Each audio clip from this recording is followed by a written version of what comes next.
he was here. We were here at 5:30. He said, "I think I've got 30 or 40 at home. Do you think I should jump in a cab and go and get them?" And I said, "Oh, let me think about that.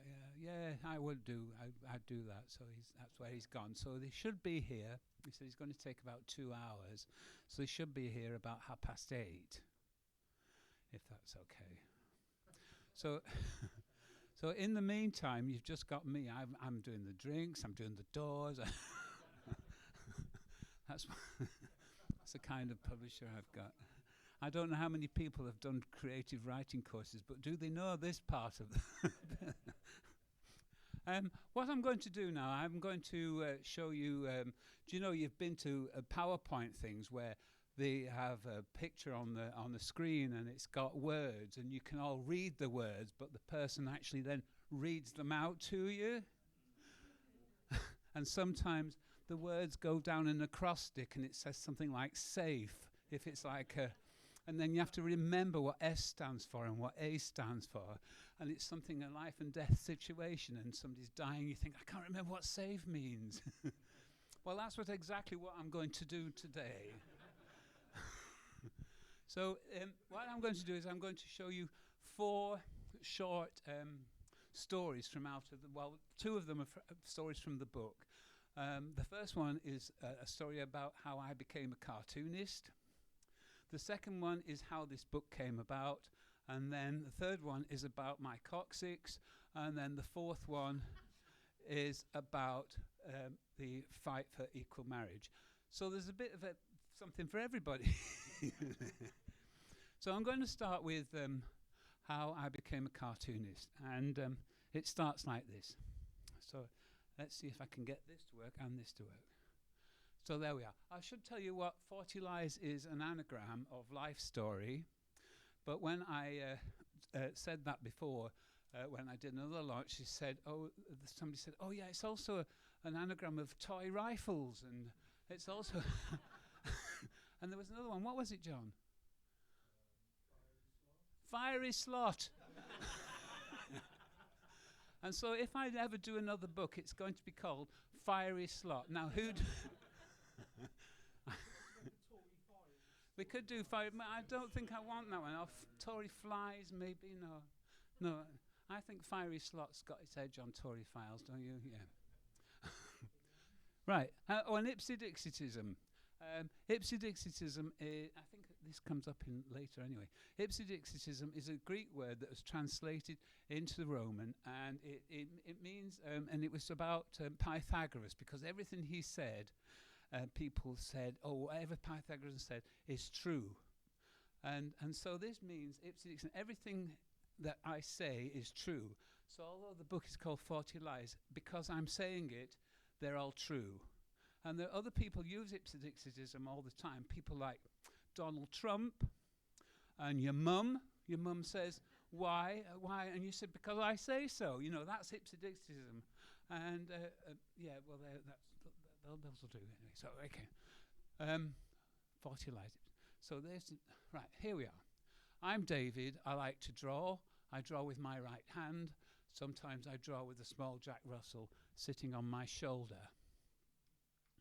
Most of the stuff gets published in the gay press. This kind of thing. Where do you want your ass felt? Money for old rope. I got away with that for years. I get a lot of my jokes by listening into conversations in bars.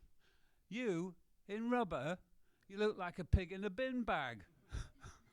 And I overheard that in Central Station. I think it was run by 2 twin brothers, and they were really vile to each other. But how and when do I slide into this swirling cesspit of my own making?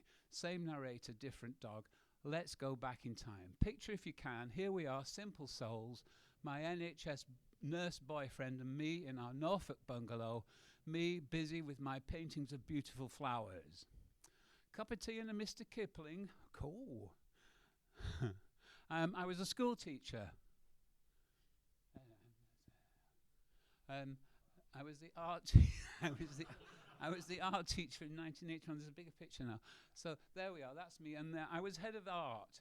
That's because the person who should be head of art, Mrs. Budd, wanted to be part-time, so she took Fridays off. So I got the job as being head of art, which was she was a fabulous teacher, and she taught me how to be a teacher.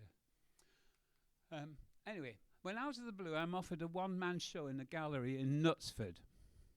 I can't think how that came about. You don't have to read all that. This results in this glowing review in the Manchester Guardian and reprinted in the Guardian proper the next day. And my boyfriend went, guffaw. He actually went, guffaw. And I said, did you just guffaw at my review in the Guardian proper? He said, yes, I did. It's hilarious. Delicate, fragile and ephemeral. You? Shenton's style could have grown out of a sprinkling of flower petals, yuck, yuck, as if. Startlingly burst its bonds in evanescent hues of gold and blue fire. I mean, how camp is that? You should cut this out and send it to the gay press. They'll love it and go and see the show themselves.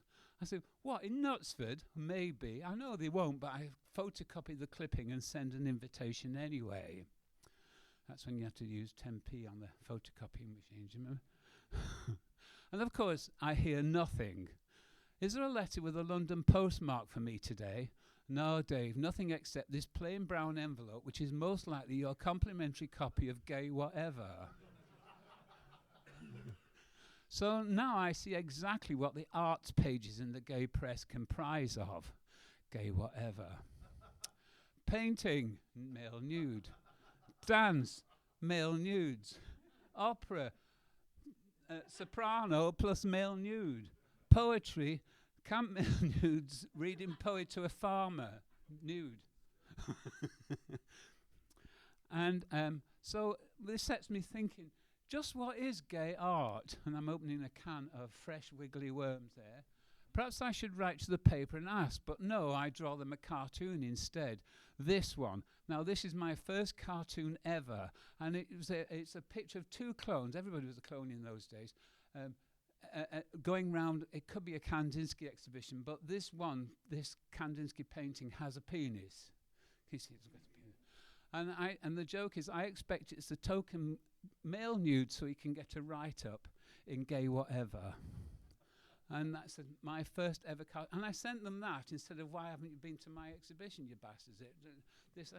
And so they didn't come and see the exhibition. They still don't come to the exhibition, but they do ask me to do more cartoons, and then some more and some more for the next 40 years.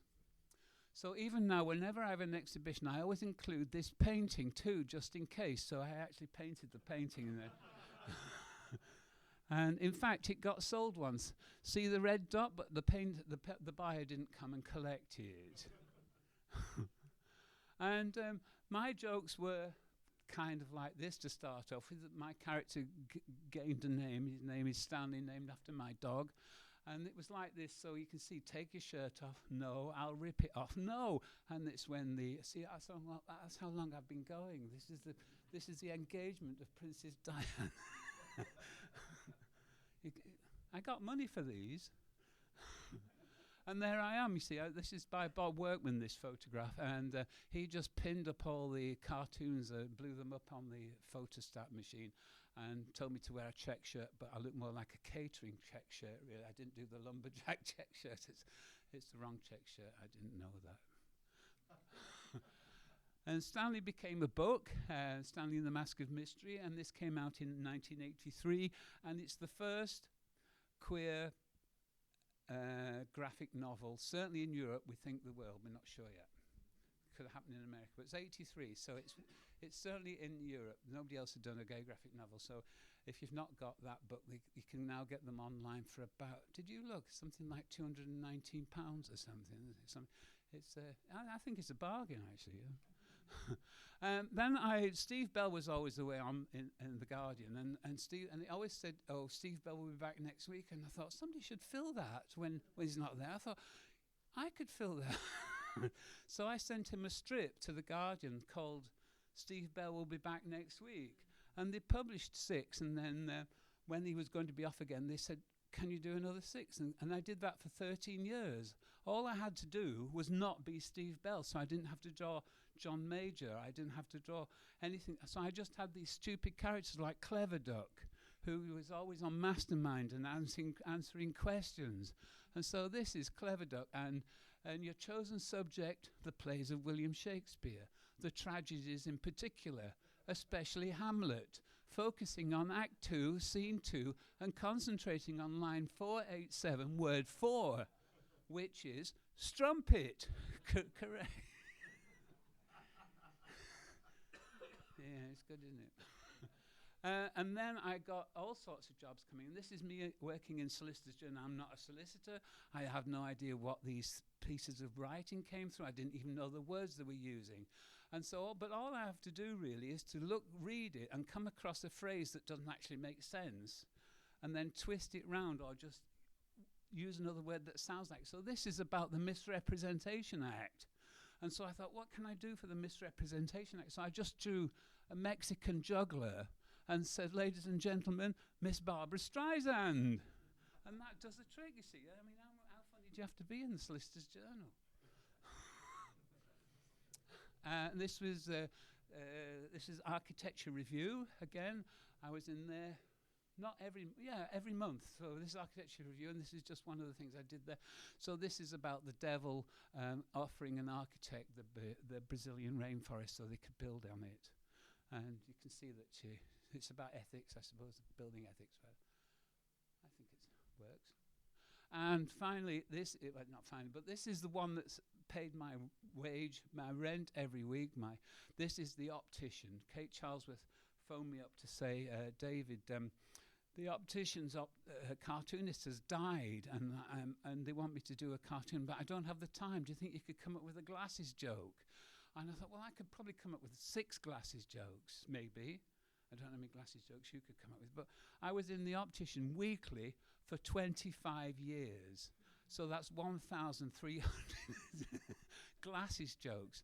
And again, how funny do you have to be in The Optician? All I had to do is to read the damn journal and then come across. So I knew about independent practices. I knew about the machinery. I used to go and get my eyes tested at least 5 times a year so I could look what the machinery does, really, and some of the kind of bad practice that went on. One ophthalmologist was eating an apple while he was looking at my eyes, and you could hear this through your head. You hear this crunching of an apple going through your head.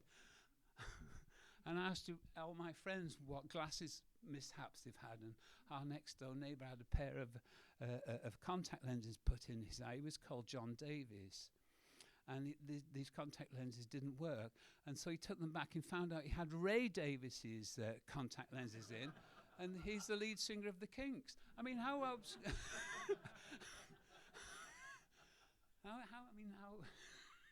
So anyway, this one says, I'll have 2 of the big ones at the back, 2 of the small ones at the front, and a couple of funny-shaped ones at the sides. And the fruiter is saying, is it the first day with your new varifocals, love? Then I went into Cambridge University Press and did a lot of their school books. This is supposed to be Sir Isaac Newton. He's a bit camp, but he's perfectly all right. And then I started doing fabrics. And this is all my queer badges and all my Norfolk badges. These are all the gay badges in this part. The duvet of love. And this was kind of my AIDS quilt, because I had 2 friends in Norwich who died of AIDS, and one's called Martin and one's called Nicholas. And I rather than do portraits of them, I just did my cartoon characters with their arms around each other, and I just called it the duvet of love. And that's in the Castle Museum at Norwich now. So they're very proud of that one. I worked at London Zoo every Monday, because being a cartoonist, you have to do something else to stop going mad. And so I worked at London Zoo, and through that I worked on this is in Nepal, this is the one-horn rhino, the black rhino in Nepal, and all my drawings are on the trucks in that wildlife sanctuary, which is and Norwich City, which I'm a proud canary, which is one of the first LGBT football teams. And of course we had Justin Fashanu, who was the only out gay footballer in the Premier Division at that time. I think there's one more now called Jake something from Blackpool, but one. And so this was the scarf that I made for the Just in Fashion 40th anniversary, and it's just a scarf, with tassels and everything. And then the supporters group say, "Would you mind if we turned your scarf into a 20-meter banner?" And you go, "Yeah, okay, yes." So that's what that, and rather than the trajectories of the ball, I just wrote what the narrator on the radio was saying. So Bond to Paddon to Downs to Bond. So it was the ball just going backwards and forwards, and that's them, and that's the beautiful goal of that. And then this was in Norwich's 10th Pride, and this was all the icons that were people chose for me to illustrate. I'd already done one for the Joiners Arms, something like this. When the Joiners Arms was about to close, they said, "Do one more mural." I think I did about six or seven murals for them, and the last one I did was like this Sergeant Pepper kind of school photograph kind of thing, but with all the people, all the icons that people had chosen. And so there are people on there that I'd never heard of. I'm sorry, I don't even know who Haley is now. Maybe somebody here knows. I don't know who Haley is. But you can see Marlena, and you can see Martina and Tom Daly and Frida Kahlo. And in Norwich, there's these two sculptures holding up a doorway, one of Samson and one of Hercules, and they're always in everything. So that's 10 years. It's only 15 years in Norwich now for the Pride. I don't know how many it's in London. It must be 30, mustn't it? Is it 50? Of course it is, yeah. Sorry, Dave. And I'm also on a cartoon on a gravestone in Highgate Cemetery for my friend Tom Wakefield, who I don't know if you've ever read Tom Wakefield. His books are gloriously funny and warm and lovely. And he wanted me to, before he died, he asked me if I would draw him and his cat Beryl working, and so that's why that's on there. He always wrote his novels he used to pinch pens from the betting shop, those little blue ones. His house was littered with these little blue pens. All his novels were written with these little betting shop pens. And this is a cartoon, just to finish off this bit of section, really. This is a cartoon I came up with a while ago, and it's to show you that even though we think we're all right and we're doing all right, we've got equal marriage today, you know that there's an extra terrible fight going on, and it's still going on. And this is to show you that this is in the book, just to show you that we've not finished our job yet. And there we are. Okay, that's.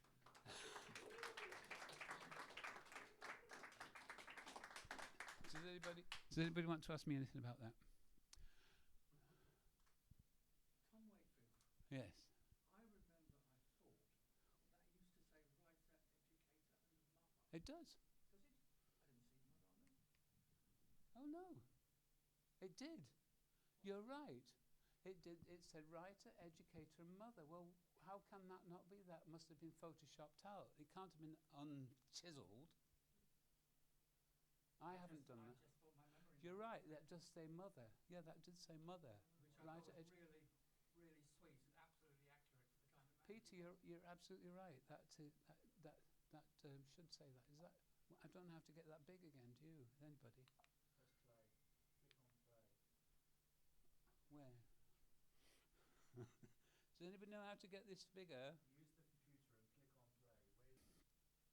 play. And he's on his way. So in 2010, Facebook came along, and I thought, oh, this would be really good to rejuvenate, because everybody thought I'd died or something, and I could re-show some of my work from 10 years before, and a lot of it is still relevant, I find, because you could just, if you're in the Guardian and you just change the name of the Chancellor of the Exchequer in your cartoon, and the joke's still there because it's the same old, isn't it? And so I thought I could bring the cartoons back to life, but I didn't really know how to start. So I thought I'd start with a a weekly diary, a cartoon diary, and this is the very first one I did. And this was, I lived in Clapton in Hackney then, and the barbers are all Turkish, and it's very sexy in a way, really, but they do actually put flames in your ears. And so this is the £8 special at Ali's Barber, Lower Clapton Road, E5, including him setting fire to a large taper and introducing it to your ear hole to burn off the hairs inside. Have you ever had that done? Have you had that done? It's really frightening. So that was the first one, and I thought I did one every week, and the next one is, it looks like Will Gompertz, but it's not supposed to be. But this is the gents on floor 4 of Tate Modern. A man leaves a cubicle, obviously having read the complimentary Guardian while sitting on the toilet, returns to the cafe area and puts the newspaper back on top of the pile. And that's true. And so I did this for about 3 years this weekly diary. There's another one here. This is when I got stopped by the police for trying to cross the river, or the canal, just by London Zoo. And this policeman I was being cautioned by a community constable for cycling where I shouldn't. But he kept looking at the top of my head. I said, "Why do you keep looking at the top of my head?" And the policeman said, "I looked at your head just the twice, sir. First to check if you are wearing a helmet, and second, to ascertain the colour of your hair." Who says ascertain? I've done that once before. I had some flashing flashing lights on my bike, and the policeman stopped me and he said, "Your lights aren't working properly." I said, "Yes, they're on." And I said, they're flashing on." And he said, "Yes, but sometimes they're off."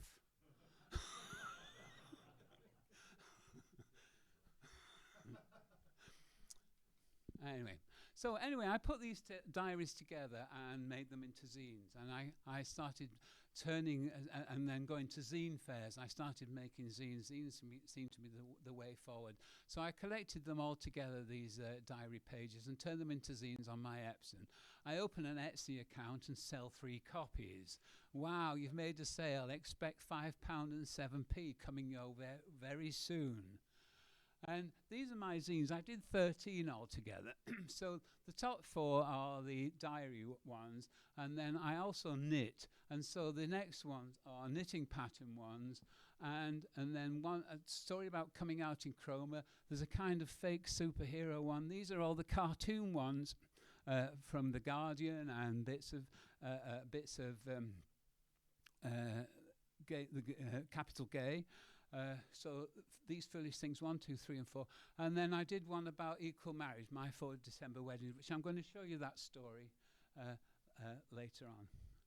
And I kept going to zine fairs, and this is the coccyx story. So you're going to hear that one as well. And that's the cover for the coccyx one. And this is a different style I use for the coccyx story, because this is me getting quite angry about my coccyx, okay? Anyway, I serialized the strips on Facebook and on my Facebook page, which is called These Foolish Things, which is from the song Cole Porter, I think, isn't it? These Foolish Things, is it Cole Porter? Anyway, because the next line of that reminds me of you. I quite like that. These foolish things remind me of you. So I serialized the strip on my Facebook page, and it collects a few shares, 581 actually. And then I joined the ranks. In Norwich, we have something called True Stories Live, where people stand up in front of an audience and tell a true story, something out of their life. And so I actually joined on to that, because I could tell the story of something that's happened in my life, and it has to last for 10 minutes. And once you've talked, I'm not really a great storyteller, but I could tell this story for 10 minutes, and then I realised I've actually got a story, and that 10 minutes works out perfectly for a zine. Works out perfectly for like a 16-page zine, because it's only 10 minutes. And so I kind of got into the habit of telling stories and then turning them into zines. So I joined the ranks of storytellers at True Stories Live at Norwich Arts Centre, where for 50 minutes I brazenly tell my coccyx story to approximately 100 people. We'll just have a poke around inside. And I do another true stories, this time about my 4 December weddings, but where's your harpist? I think I've done 7 so far, and repeat. I turn the story into a strip, into a zine, onto Etsy, sell 3 copies, get £5 and 7p, serialise it on Facebook, collect followers, and then, hello, who's this? Knockabout Comics, eh? I'm with a heart. So I messaged them. I said, hello, Knockabout, thank you for following my serials. I wonder if you know of anybody I can talk to turn these stories into a collection. And he said, you can talk to us. And that's exactly what I do. So I don't know why these people who are worried about getting a publisher, that's how you I didn't even look. So that's the story of how the 40 Lights came about. Peace.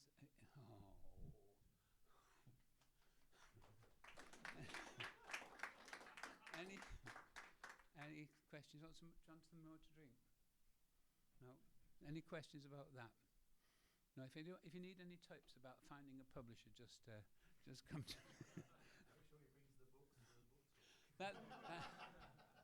That is the drawback. So where is this now? Do I just go on here again?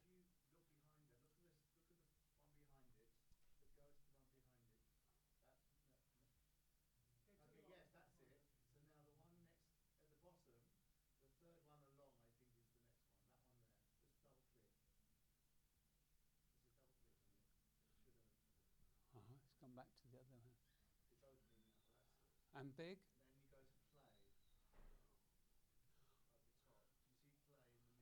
Yeah. Look at this. Oh.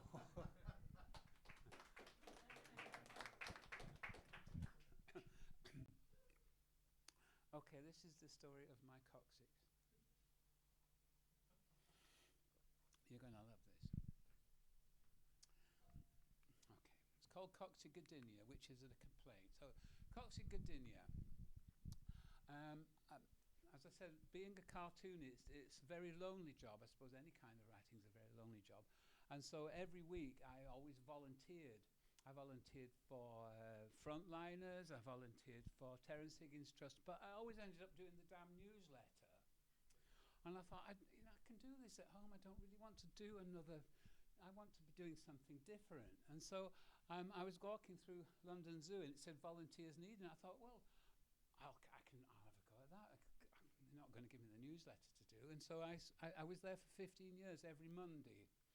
And you start off pointing to the toilets, and then a little bit later, when they know you can talk to the public, you get a trolley with teeth and skulls in it, and so you can talk about what animals eat by looking at the shape of their teeth. And then after that, you're allowed to volunteer to be in the a keeper. And I decided I would like to be in the bug house because I'm only there a day a week.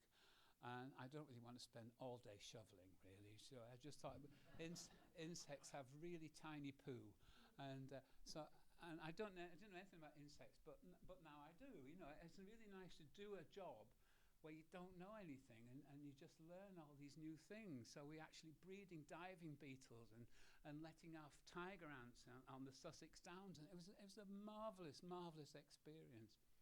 So here I am, and this is what I look like in those days. So after volunteering a day, so I became a volunteer keeper for about 10 years. But after volunteering 1 day a week for 10 years, I get full-time work for the summer season.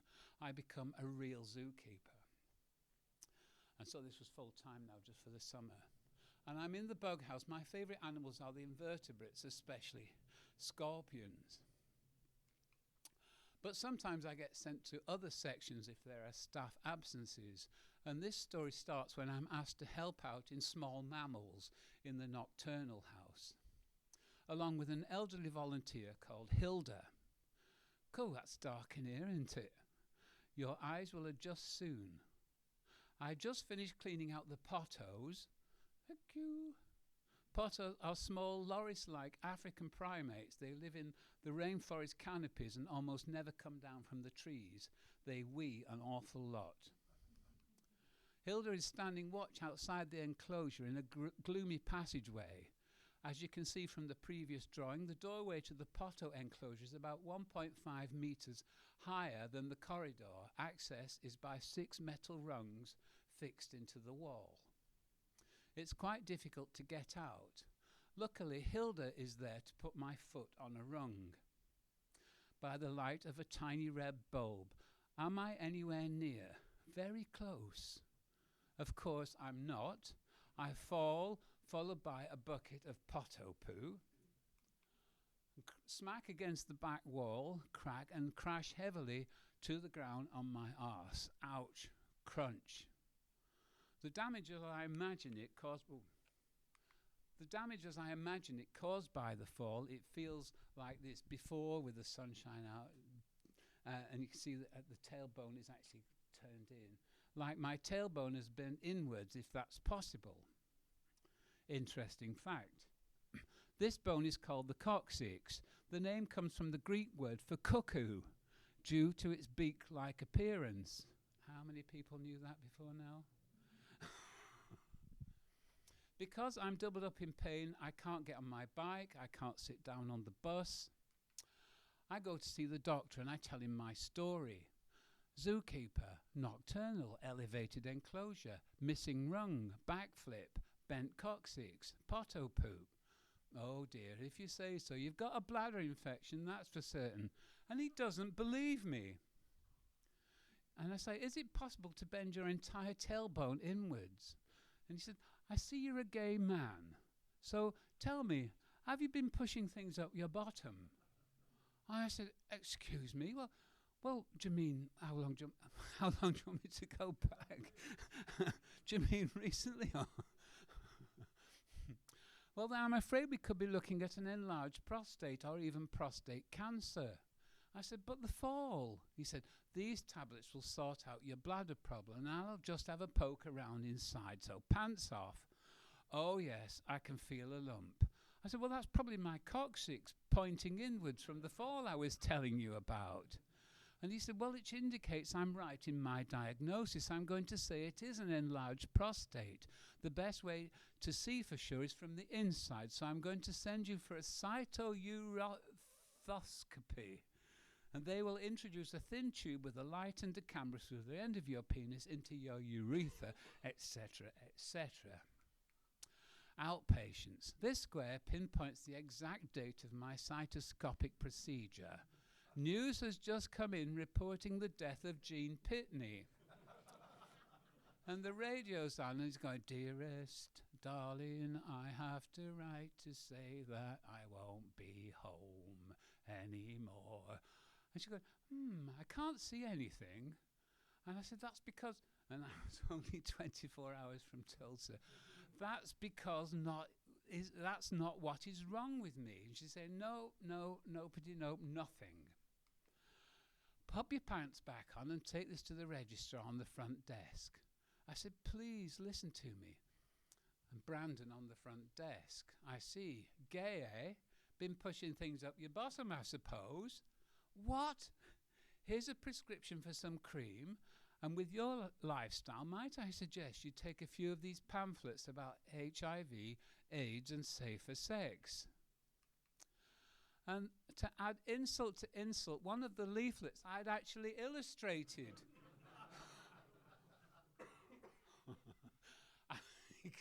I was really anyway, you can see I was really angry at that point, and I just said, look here, Brandon, I politely demand you give me the name and phone number of a half-decent osteopath who's not too expensive. Right now, Brandon, please. Yes, sir, certainly, sir. And he gave me a phone number to ring, and it was the osteopath that was next to the LA. I don't know if you saw it. There was a big spine outside the osteopath. Do you remember there was a big sort of spine hanging on the wall? And that was when they said, oh, you need the coccyx man is in Enfield. So I've had to sort of skip a bit of that. Hello, I have a problem. I had a fall and maybe damaged the base of my spine. I'm not sure, but it feels like the little end bone might be bent inwards. And he said, oh, you poor thing, you'll be wanting our Mr. Owie. He's a coccyx whiz. I'll put you through. Hello? Yes, I can come tomorrow. Tomorrow, 10:30. Fantastic. Tomorrow at 10:30. Thank you for seeing me so quickly, Dr. Owie. No, you must be in agony, and it's just Mr. Owie. He had these big red glasses on. Okay, pants off, onto the couch, fetal position, facing the wall. Do you know how the coccyx came by its name? Well, yes, I do. I'm just going to see if and it went click. I mean, I don't know if you could hear it or not. It just felt like I could hear it. And then it was just like the sun had come out. It was it was so fabulous. He said, how was that? I said, you have no idea. And I kissed him. Thank you so much, doctor. So he said, so pants on and you can settle up when you're on reception. And you kissed me. And I said, I'm sorry. He said, oh, don't me. I'm glad you're feeling so much better. That's the end of the coccyx story.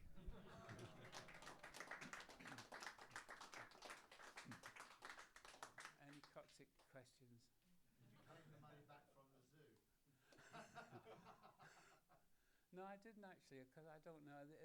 Apparently, there's a lot of paperwork if you really did something, and it would have been, and then it goes in the accident book, and I think then it gets reported to health and safety for some things. So I didn't. I just went home actually. What are tiger ants? Why are you releasing them in Sussex? They were actually might have been called bulldog ants. I don't know, but they were a broken chain in the food. They were a broken part of the food chain. And they live on the Sussex Downs, and they needed to be there to complete the food chain on the Sussex Downs. So we People from Sussex. no, it's not because of they hate them. No, they live there. That's where they're from. So these particular ants, and so we just mended that food chain. That's. I mean, people don't like zoos, and I don't really like animals with names in the zoo, and I'm not really happy. I worked in birds for a while, and I didn't like that very much, but with insects and to actually see something, you know, replenishing diving beetles in a certain stretch of river, it's so fabulous to do that, you know. And we actually had to work out how these diving beetles were going to reproduce in the lab in the zoo, and we used those wallpaper trays, you know, with a sort of slope and then a dip where you. And so you've got because they lay their eggs in the sand, and then the larvae has to crawl to the water. And so we had to make a sandy bank and water so that the larvae could then go into and become a diving beetle. So that's what we did. We had all these wallpaper trays with things going on. It's great. Any more zoo questions? Right. Do you want the last one, or do you want a break? Do the last one and we'll have a break. Okay. Let's see if I can do this without you telling me how to do it, Jack. You have to close that one first. Okay, I'll do that like that. Right. And now I go to the one behind. Yeah, the one behind. Just click on the one behind. Press the speed. That one. Okay, so now that's it. So now the last one is the final. That's it. Down there. Double click on that. No, that's it. Double click on that. There you are. Press play. Play. I'm getting really good at this, you know. Because the screen, the type of the screen is tiny. Okay, this is about the story of equal marriage. And me and my partner John actually did it from scratch all the way through to. I know that Peter's just coming up with a different version of a more friendly version of equal marriage that's a completely different way. But I'm sticking to this one because we did this one. Okay, it's called My 4 December Weddings, as you can see. Right. In the 80s and 90s, during the AIDS crisis, many gay men found out they were positive one week, I'm sorry, and died just a few short weeks later. Some of these young men had partners they had lived with, often for many years. There was no legal paperwork available in those days to say they were a couple. Perhaps a will might have been left, perhaps not. I'm sorry. And every now and again when one partner died, if he's the mortgage holder, his family would step in. A family perhaps who had never come to terms with their son's sexuality, let alone of his dying of AIDS. And you can see she's actually ripping the photograph in half there. deny the existence of there ever being a partner, and then oust the partner out of his own home, not even allowing him to attend the funeral. This situation was not all that common, but common enough that something had to be done about it. I met John Griffiths in March 1995 at a party in Brixton. I was 46, he was 47. The first words he said to me was "Twiglet." I was living in Tottenham, he was from Bournemouth. We both worked in the HIV/AIDS sector, me writing, drawing health, education, safer sex leaflets. I'm a cartoonist. John was an NHS clinical psychologist. One of his tasks was counselling patients who had just received their HIV test result. I'm sorry. We soon became a steady couple, and 2 months later on the Cobb at Lyme Regis. Let's live together. I moved to Bournemouth, where we bought a house. I say we bought a house. Joint mortgages weren't available to same-sex couples back then. Joint? You're kidding, right? Apparently, I didn't have a proper job, a cartoonist, remember, so the house was in John's name, despite the name on the gate, Johnny Dave House. Neither of us had a grasping family, but we did write a will. However, wills can be contested. Matching clothes, okay. Tattoos, okay. We had to make our coupledom a thing. There was absolutely nothing official in the mid-1990s except the joint Tesco club card. An application form with a tick box that didn't specify gender. We got our club card registered as 2 misters, printed in black and white. So out, so proud, impressing the checkout person there. In time for Christmas. December wedding number 1. But it probably wouldn't stand for very much in a court of law. We moved back to London in 1997. John got a job at Hackney Hospital. We bought a house in E5 in John's name. Still no joint mortgages available. Joint? Kidding, right? 4 years later, in autumn 2001, Ken Livingstone, London's mayor, set up the London Partnership Register. It's the first public organisation in Britain to offer recognition to same-sex couples. It costs £85 for a ceremony lasting less than 10 minutes in a sparsely decorated room, and you get a certificate that has no legal standing. And I said, well, we must jump at the chance. The official declaration of our relationship was to be heard somewhere behind Westminster Abbey in the visitors' centre of the Greater London Council offices. So that's why I put Westminster Abbey in there with the ding-donging, so to make it look more. On our way, we passed a wall covered with ivy. We broke off 2 pieces and wore them in our lapels. There must have been a health centre in the building too, because I seem to remember posters in the corridors, pictures of tooth decay and smokers' lungs. Did anybody else go there? I remember those as well, yes. So I wasn't making that up. Building before they built City Hall, basically. They had a temporary That's right, yes, the Marsham House. The official behind the desk greeted us by name. Welcome, David. Welcome, John. And then he asked, but where is your harpist? John replied, I'm sorry, I didn't know we had to bring one. Well, it says here you're bringing a harpist. And John said, well, I can only apologise.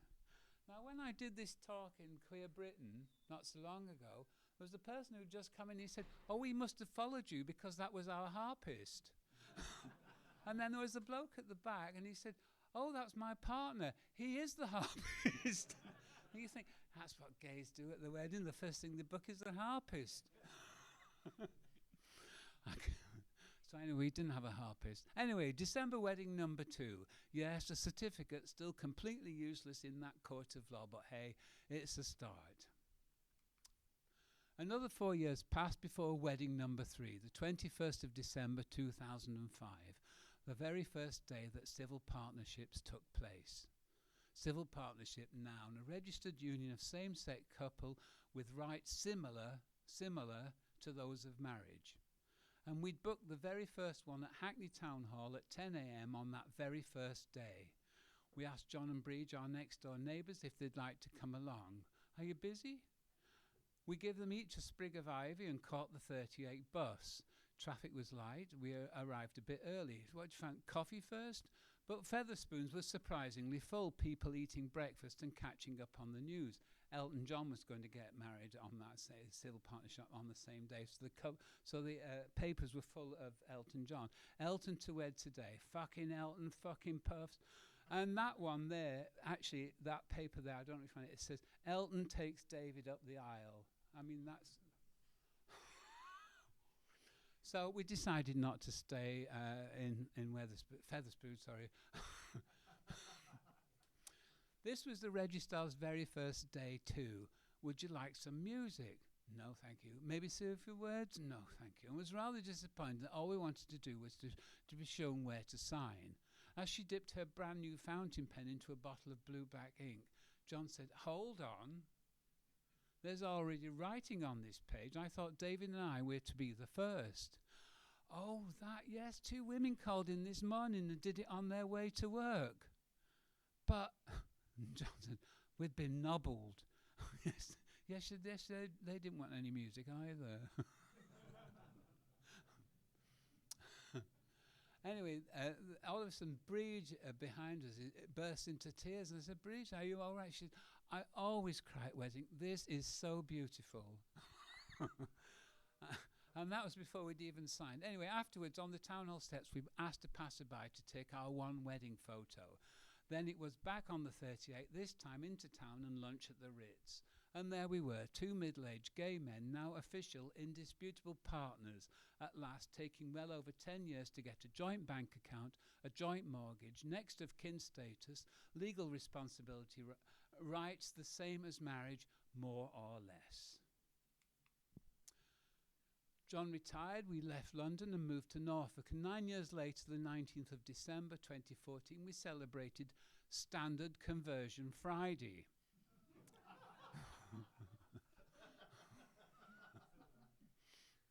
so romantic. The marriage of same-sex couples Act came into being earlier that year. The first weddings were on the 29th of March. And these are just imagined reactions of people in having their breakfast in Wetherspoons again. So that was full of gay marriage, this and same. Anyway, but like Elton and David, we left it until December to convert our civil partnership into marriage so we wouldn't have too many dates to remember. And we did it in Islington Town Hall because Norwich had never heard of it. They'd never heard of it.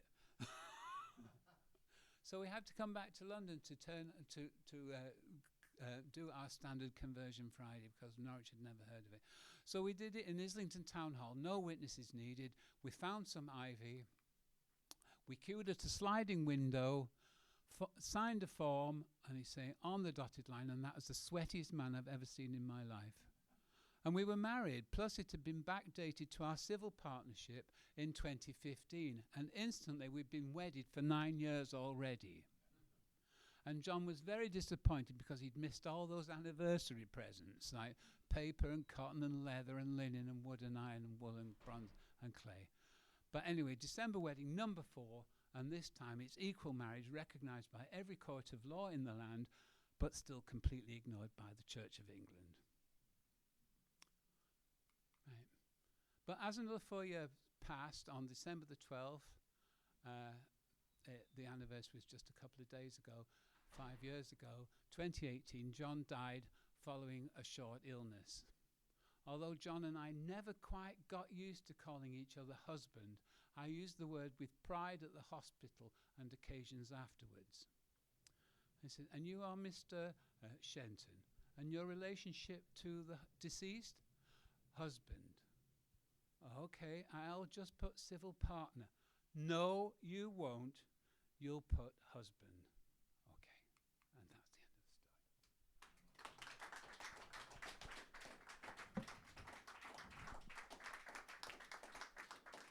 Any questions out there?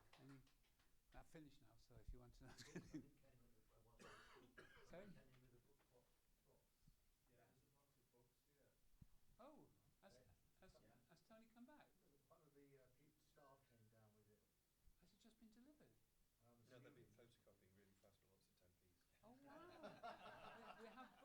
they have books? Did they creep in with it then when I was busy? Oh, that's good news, isn't it? Do you